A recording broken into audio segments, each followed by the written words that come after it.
యుగానికి ఒక యుగ పురుషుడు పుడతాడు, నూటికో కోటుకో ఒక మహనీయుడు జన్మిస్తాడు. ఈ కలియుగానికి అవతార పురుషుడు, కలియుగ కారణ జన్ముడు గౌరవనీయులు మాజీ ముఖ్యమంత్రులు పద్మశ్రీ విశ్వవిఖ్యాత నట సార్వభౌముడు అన్న నందమూరి తారక రామారావు గారు.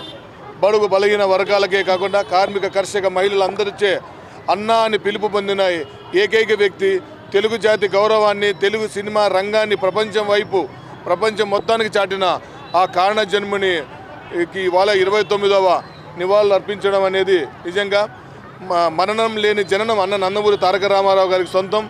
ఎందుకంటే రామారావు గారు రాజకీయాల్లోనే కాదు అన్ని రంగాల్లో కూడా రారాజుగా ఒక సింహ స్వప్నంగా ఆయన ఎదిగాడు.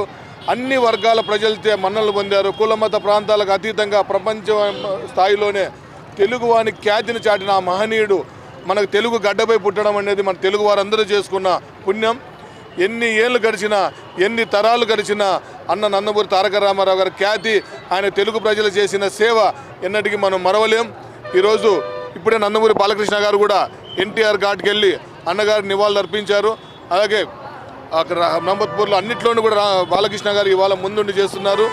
అలాగే ఈ రిలీజ్ అయిన డాకు మహారాజ్, బాలకృష్ణ గారు 50 ఏళ్ళ సినీ ప్రస్థానం తర్వాత రిలీజ్ అయిన డాకు మహారాజ్ ఘన విజయం సాధించింది.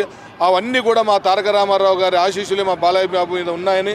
అలాగే ఈ నెల 22వ తారీఖు సాయంత్రం 5 గంటలకు బుధవారం 80 ఫీట్ రోడ్ అయ్యప్ప స్వామి గుడి ఎదురుగా రామనగర్లో అత్యంత వైభవంగా భారీ స్థాయిలో విజయోత్సవ వేడుకను కూడా నిర్వహిస్తున్నాం. ఇది అందరూ గమనించండి. రామారావు గారి ఖ్యాతి మరవలేనిది.